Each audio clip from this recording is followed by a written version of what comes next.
Okay guys, now sound on your Bluetooth headset. Just open your settings, then select Bluetooth, then select your active connections. My case OnePlus Bluetooth Wireless Z2. Just tap on that name or say information icon. Just open it. Now you can see here there is an option for media audio.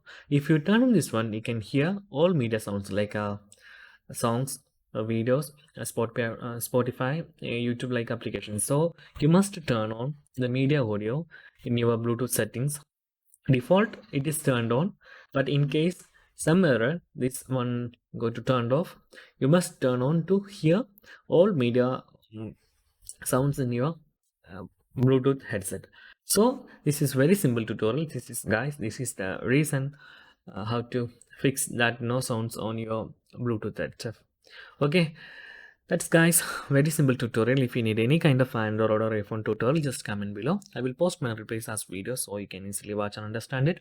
And if you enjoyed this video, please like, comment, share and subscribe our channel for getting more videos like this.